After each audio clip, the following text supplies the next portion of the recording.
Hello everyone, welcome to economics by Vishan Apta. So आज की video के अंदर हम कुछ यूजीसी नेट इकोनॉमिक्स के अंदर जो इस बार क्वेश्चंस पूछे गए वो डिस्कस करेंगे। So the first question is which of the following is not true in case of indifference curve. कौन सा स्टेटमेंट जो है वो ट्रू नहीं है वो हमें ढूंढना है। सो इंडिफरेंस कर्व जो है वो यूजली कॉन्वेक्स होता है एंड बोर्ड इनवर्ड। ये सही स्टेटमेंट है। हमें कौन सी ढूंढनी है जो सही नहीं है। सो दिस इज तो correct. Next question, indifference curve दो गुड्स का परफेक्ट कॉम्प्लीमेंट के केस में जो शेप होती है that is right angled shape होती है, तो this is also correct. Next option is indifference curve for two goods that are perfect substitute वो डाउनवर्ड स्लोपिंग होता है, ये भी करेक्ट है। हमें कौन सा ढूंढना है, कौन सा करेक्ट नहीं है वो ढूंढना है। So indifference curve for two normal goods जो होता है वो डाउनवर्ड स्लोपिंग स्ट्रेट लाइन होता है, नहीं वो डाउनवर्ड स्लोपिंग स्ट्रेट लाइन नहीं होता, वो कन्वेक्स शेप्ड होता है नॉर्मल गुड के केस में। सो कौन सा नहीं ट्रू है। सो जो करेक्ट आंसर है दैट इज ऑप्शन डी, क्योंकि हमें यही ढूंढना था कौन सी ट्रू नहीं है। ठीक है, तो ये तो ट्रू है, हमें ढूंढनी कौन सी थी, कौन सी ट्रू नहीं है। ठीक है, सो ऑप्शन डी जो है that's the correct option. Next question is which one of the following is not true in case of producer equilibrium. Producer equilibrium के केस में भी यही ढूंढना है कि कौन सा ट्रू नहीं है। So marginal product of labour divide by marginal product of capital is equal to wage by rent. So ये तो करेक्ट है। नेक्स्ट इज मार्जिनल जो product of labour divide by capital same चीज़ है, MRTS के साथ इक्वेट कर दिया, दैट इज ऑल्सो करेक्ट। हमें क्या ढूंढना है, विच इज़ नॉट करेक्ट।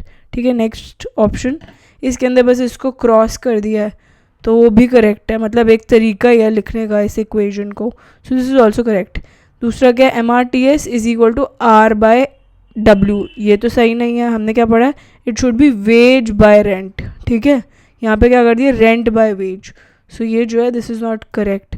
हमें ढूंढना क्या था, नॉट करेक्ट ढूंढना था, तो ऑप्शन डी जो है that's the correct option. Next question, a game in which gains और लॉसेज ऑफ वन प्लेयर और firm do not come at the expense of other benefit of the other player और form, उसको हम क्या बोलते हैं। मतलब ये चीज़ बोल रखी है कि एक गेम के अंदर एक का गेन दूसरे के लॉस को नहीं कवर कर रहा, मतलब उसका गेन अलग है और उसका लॉस अलग है। तो अगर एक का गेन और दूसरे का लॉस होता है तो हम उसको क्या बोलते हैं, जीरो सम गेम। इसमें क्या बोल रहे हैं, नहीं एक का गेन जो है वो दूसरे का लॉस नहीं है, तो that means it's a non zero sum game. ठीक है, सो ऑप्शन बी जो है that's the correct option. Next question, the condition of preferring a risky income to a certain income with the same expected value, उसको हम क्या बोलते हैं, कि प्रेफर कर रहे हैं रिस्की इनकम को of certain income with the same expected value, जिसके अंदर उसकी एक्सपेक्टेड वैल्यू सेम है, मतलब that individual would be risk loving. Averse नहीं होगा। रिस्क अवर्स कौन होता है, जो रिस्क से डरता है। रिस्क लविंग क्या होता है, कि वो प्रेफर कर रहा है रिस्की इनकम को टू सर्टेन इनकम विद जिसकी सेम एक्सपेक्टेड वैल्यू है, तो हम उसको क्या बोलेंगे, इट्स रिस्क लविंग।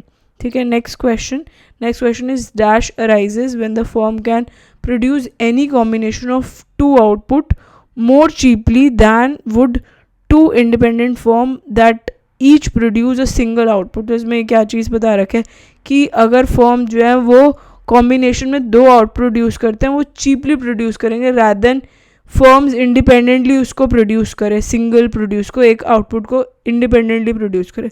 तो इसको हम क्या बोलते हैं, economies of scope.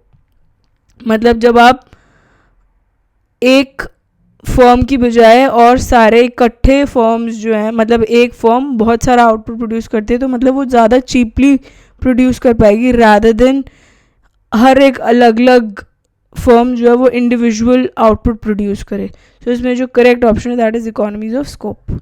I hope आपको समझ में आएगा। Thanks for watching, bye.